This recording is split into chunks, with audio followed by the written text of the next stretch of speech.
Welcome to Speak English Podcast with Rory and Alex. Two types of English. On one side, you have what all the sources call passport English. Right.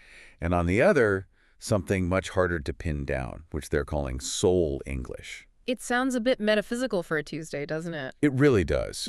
But the distinction is actually, it's very concrete. Oh, yeah. And it solves a problem that I think every single person listening has faced at some point. Just picture this. You're at a networking event, or maybe you're logging onto a Zoom call with a new team. Okay. And someone looks at you, smiles, and asks that deceptively simple question. So tell me about yourself. The universal freeze moment.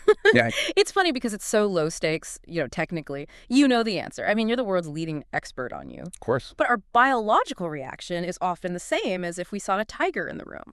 Complete panic. And that's where we default to this passport English. We just start listing facts. I am 30 years old. I am an engineer. I live in London.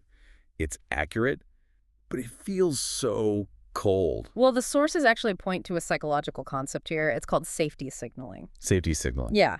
When we list facts like accountant or London, we're unconsciously trying to prove we belong. We're providing verifiable data. Like showing our ID card. Exactly. You're showing your ID card. But the irony, and the sources are very clear on this, is that it actually pushes people away. It feels guarded. You're handing over a document, not introducing a human. And that's the passport introduction.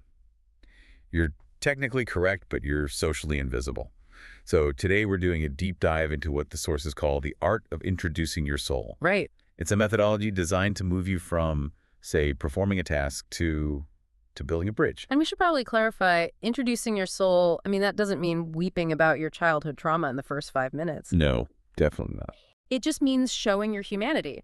And the material suggests a really specific framework for this: the present, the past, and the future. Okay, to keep us from getting too abstract, I want to try something a little different today.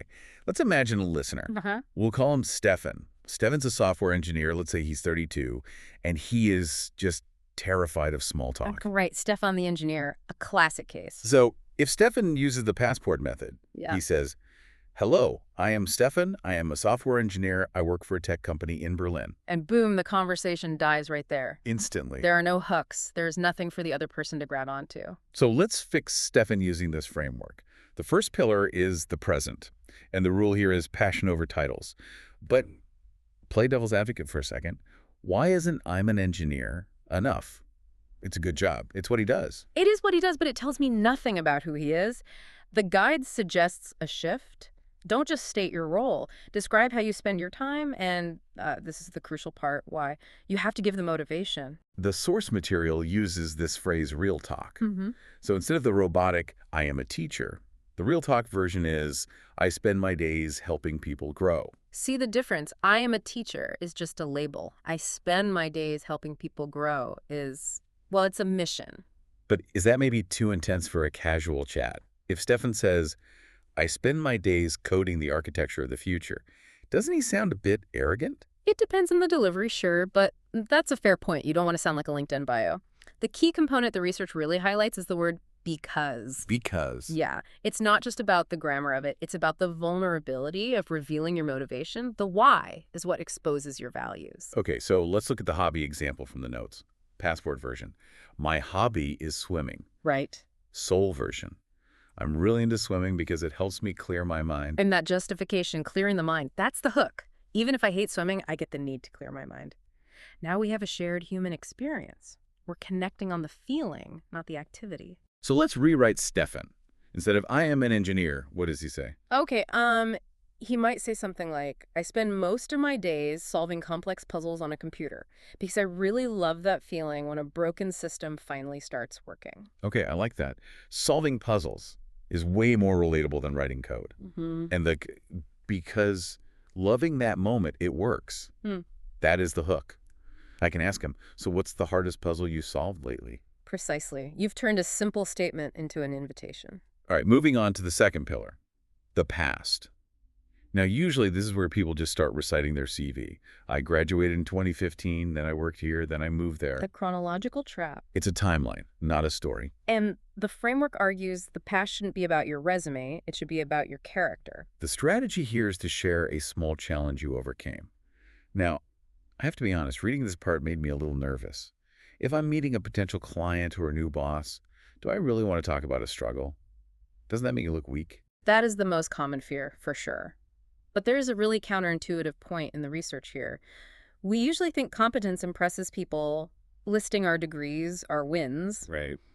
but the sources highlight something called the pratfall effect. The pratfall effect. What's that? It's this psychological phenomenon where demonstrating a small flaw or a struggle actually increases your likability and your trust. Perfection makes us seem cold, robotic, untrustworthy even. So if you're too perfect, people are just waiting for the other shoe to drop. Basically, yeah. So by admitting a small struggle, you're actually signaling that you're safe. That you're real. You're signaling that you're real. But, and this is big, but it has to be a resolved struggle or a learning struggle. You don't want to say, I am currently failing at everything. Right. I survived a bear attack is probably too much, but I was late to the meeting. It's just unprofessional. Exactly. It needs to be a bridge building struggle, something relatable. Let's go back to Stefan. He's trying to introduce himself. How does he use the past without sounding like he's in a therapy session? Well, maybe Stefan says something like, getting into this field was actually a bit of a challenge for me. I didn't study computer science originally, so I had to teach myself coding at night while I was working another job. Oh, I see. Okay, so that's not a weakness. That shows grit. It shows resilience. It shows he's a self-starter, but it's framed as a struggle. I had to teach myself. It makes him a three-dimensional character. And it invites me to say, wow, that must have been tough. What was your other job? And now we're building the narrative. Stefan is no longer just a Berlin engineer. He's a guy who loves solving puzzles and had the grit to teach himself how to do it. Okay, so we have the present, which is passion, and the past, character. Now we get to the third pillar, the future. The source material calls this one inviting connection. This is my favorite part of the framework, I think, because it pivots the whole conversation from about me to about us. The advice is to talk about a dream or a goal you're currently working on. Again, I'll play the skeptic here. This sounds a lot like a job interview question. Where do you see yourself in 5 years? Ugh, yes, if you phrase it that way, it's terrible, but the intent here is different. When you talk about a dream you are currently working on, you are giving the other person a role to play in your story. A role to play. You are implicitly recruiting allies. Okay, break that down for me. If Stefan says, I want to be a manager, that's a status. I can't help him with that. I just say, oh, good luck. Right.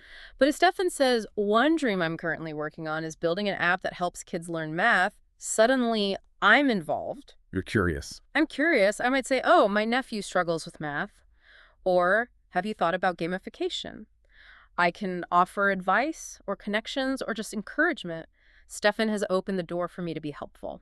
That's a really crucial distinction. Yeah. You aren't just broadcasting your ambition. You're sharing a project. And people are naturally drawn to growth. It signals that you are active. You're not static. So let's put Stefan's whole soul introduction together. Let's do it. Okay. So instead of the passport version, Stefan says, I spend my days solving complex puzzles on the computer because I love that feeling when a broken system finally works. That's the present. It was actually a tough road getting here. I had to teach myself to code at nights, but it taught me a lot about discipline. That's the past. And right now, a dream I'm working on is improving my English so I can eventually lead a global team. The future. There it is. That is a completely different person. I want to talk to that guy. I want to hire that guy. And notice, he didn't say anything earth-shattering. He didn't save a puppy from a burning building.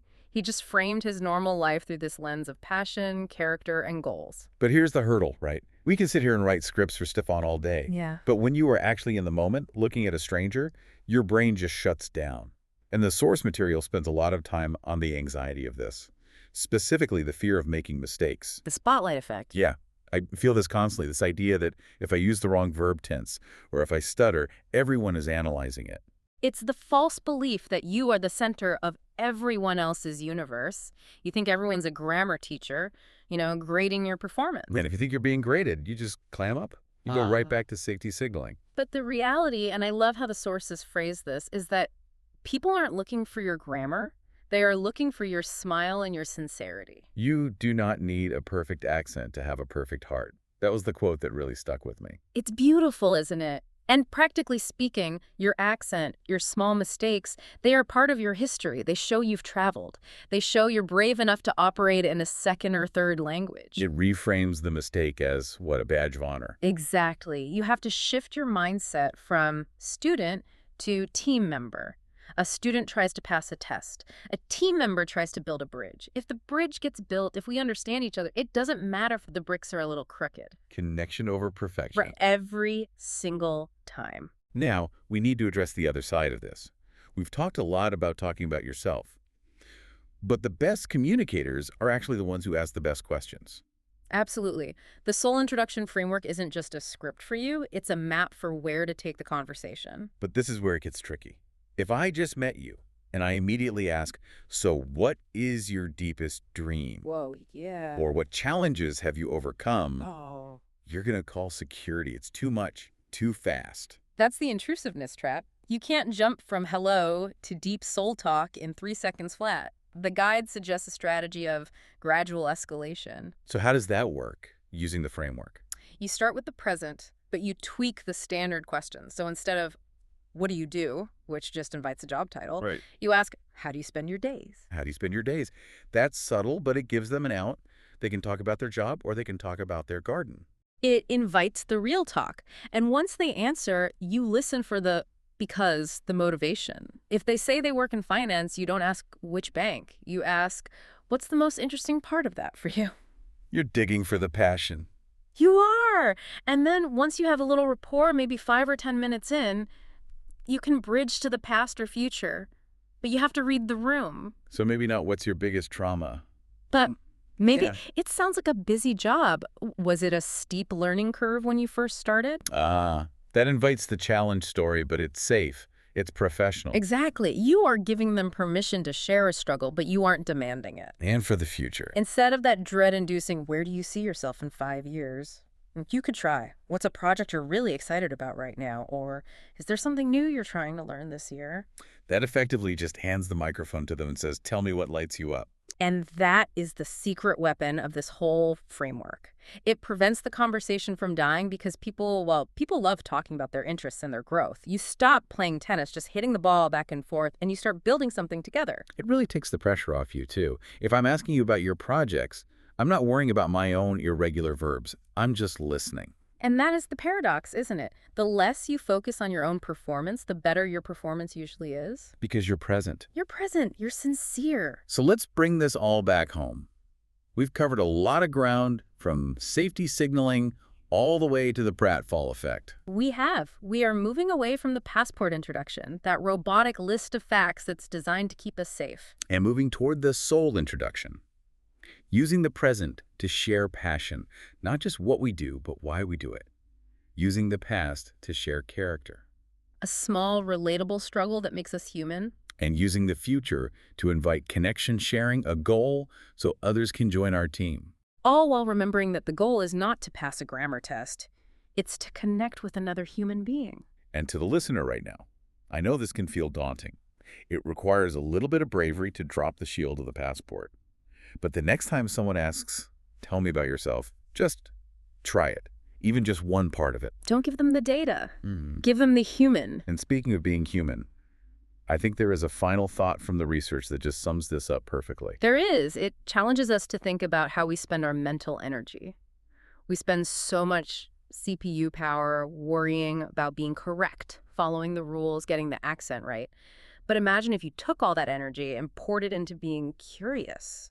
Curious about the other person. Curious about them and curious about the connection you could build. If you just stopped inspecting the bridge for cracks and instead focused on walking across it to meet the person on the other side, what kind of conversation could you have with the very next person you meet? That is the challenge for this week. Stop inspecting the bridge. Start crossing it. Thank you so much for joining us on this deep dive. Go out there and introduce your soul. We'll see you next time. See you next time.